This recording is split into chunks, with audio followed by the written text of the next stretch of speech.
मैं विनोद कुमार, सहायक अध्यापक, किसान पुस्तक माध्यमिक विद्यालय भूई, बरौत, इलाहाबाद से, प्रयागराज से। आज मैं कक्षा 7 के विद्यार्थियों का क्लास ले रहा हूँ। सभी बच्चे ध्यान देंगे। कक्षा 7 हमारा भूमंडल में पहला पाठ है पृथ्वी की आंतरिक संरचना। पहले पाठ का नाम है पृथ्वी की आंतरिक संरचना। हम सबसे पहले ये जानकारी लेंगे हमारी पृथ्वी कैसी है, इसकी संरचना कैसी है, कैसे बनी है, उसके बाद विस्तृत चर्चा करेंगे। तो ये देखिए हमारी पृथ्वी बनी हुई है। इसके 3 भाग हैं। एक है भूपर्पटी, दूसरा है मेंटल, तीसरा है क्रोड। तो पृथ्वी की सबसे ऊपरी परत, पृथ्वी की सबसे ऊपरी परत जिस पर हम रहते हैं, खेती बाड़ी करते हैं, मकान बनाते हैं या एक सिवाय जेड संसार की जितनी चीज़ें ऊपर से हमको दिखाई दे रही हैं, वो भाग कहलाता है भूपर्पटी। उसके अंदर का दूसरा भाग है मेंटल और सबसे नीचे का भाग है क्रोड। एक क्रोड भाग जो है इसका घनत्व तो सबसे अधिक होता है। इसमें इतना अधिक घनत्व होता है, ये लिक्विड होता है, तरल, ये तरल भाग होता है। तो हमारी पृथ्वी की आंतरिक संरचना 3 परतों में बांटी गई है। एक है भूपर्पटी, दूसरा मेंटल, तीसरा क्रोड। अब इस आंतरिक संरचना के बाद आगे क्या क्या निर्माण होता है, उसमें आती है सेल। आंतरिक संरचना के बाद सबसे पहले आता है सेल, जिसको इंग्लिश में राख कहते हैं। अब सेल का निर्माण कैसे होता है, इसको हम विस्तृत जानकारी दे रहे हैं। सेल या चट्टान 3 प्रकार की होती है। नंबर 1 आग्नेय सेल, नंबर 2 अवसादी सेल या परतदार सेल, और नंबर 3 रूपांतरित सेल या तीसरा है रूपांतरित सेल। तो आग्नेय सेल का निर्माण कैसे होता है, इसको हम चित्र के माध्यम से समझाते हैं। जैसा कि आप लोग देख रहे हैं, भूपर्पटी, मेंटल और क्रोड लिखा हुआ है, इसको हम मिटा दे रहे हैं। इसको हम मिटा दे रहे हैं या दूसरे तरफ समझा दे रहे हैं इसको। ये जो क्रोड का भाग है, यहाँ पर तरल पदार्थ है।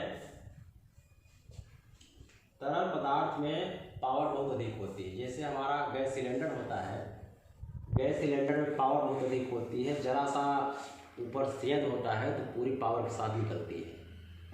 ठीक उसी प्रकार से पृथ्वी का क्रोड भाग है, जो कि तरल पदार्थ से है, पूरे पावर में रहता है।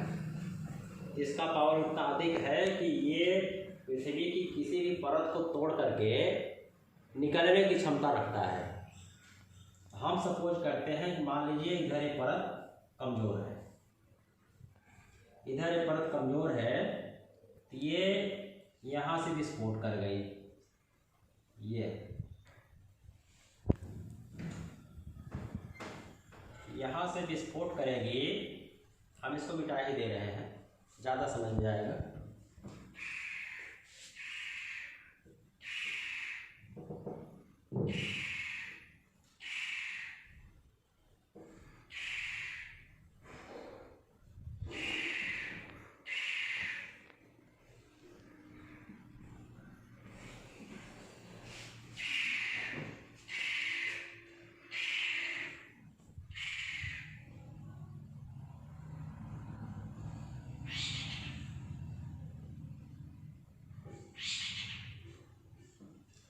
ये हमारी पृथ्वी है।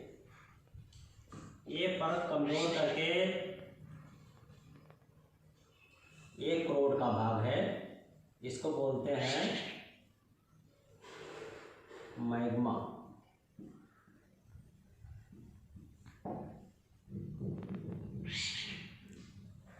ये फूट करके बाहर निकलता है।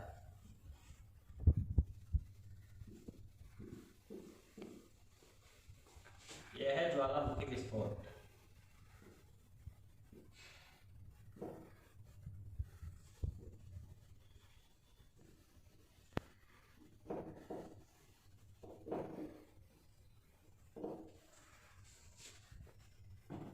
ज्वालामुखी विस्फोट होने के बाद ये मैग्मा बहुत ही स्पीड के साथ बाहर निकलता है, और जैसे ही एक ऑक्सीजन के संपर्क में आता है वैसे इसमें आग लग जाती है। यह है लावा। इसमें आग लग जाती है, यहाँ से ये ज्वालामुखी के रूप में दिखाई देता है, जिसके मुंह से आग निकल रही हो, उसको हम ज्वालामुखी कहते हैं। ये मैग्मा पूरा पूरा निकल जाता है। इसमें कंकड़, पत्थर, मिट्टी कुछ भी हो सकता है, जो भी इसके अंदर है सब बाहर निकल जाता है और आग के रूप में दिखाई देता है। इसमें जो भी मटेरियल बाहर आता है और जा करके जमा होता है, जितना मटेरियल आता है और आ करके जमा होता है उसी को हम कहते हैं आग्नेय शैल।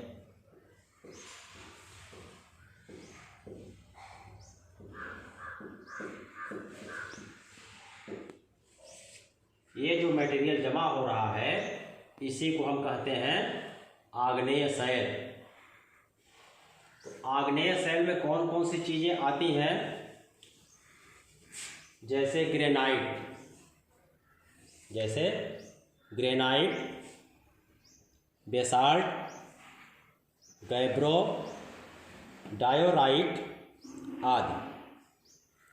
ये सब चीज़ें जो है आग्नेय शैल के अंतर्गत आती हैं। दूसरा है अवसादी या परतदार शैल। इसके नाम से ही पता चल रहा है कि ये परतदार शैल का मतलब परत दर परत जमती हुई शैल। अब इसका निर्माण कैसे होता है? ये जो आग्नेय शैल है इसके जमने के बाद 10 वर्ष, 20 वर्ष, 50 वर्ष, लाखों वर्षों तक प्रतिवर्ष जो भी चीज़ें जमती जाती हैं, परत के ऊपर परत जमती जाती है, उसी को कहते हैं परतदार शैल। एक 10-20 साल, 50 साल, 1 लाख वर्ष कुछ भी हो सकता है। ज्वालामुखी फूटने के बाद प्रतिवर्ष के हिसाब से जो कुछ उसमें जमता जाता है ऊपर से, उसी को कहते हैं परतदार शैल। इन शैलों में बलुआ पत्थर, स्लेट, चूना पत्थर, कोयला, खड़िया, मिट्टी आदि ये सब चीज़ें होती हैं। अब तीसरी शैल है रूपांतरित शैल। रूपांतरित शैल में क्या होता है कि जो ये अवसादी या परतदार शैल है, हजारों वर्ष बाद, लाखों वर्ष बाद इसके रूप में परिवर्तन हो जाता है। इसके रूप में परिवर्तन हो जाता है और परिवर्तित हो करके अपना रूप चेंज कर देती है। जैसे नीस, क्वार्टजाइट, संगमरमर, ग्रेफाइट, हीरा आदि। और ये सब चीज़ें जो है किस चीज़ से परिवर्तित होती हैं उसको भी मैं बोल दे रहा हूँ।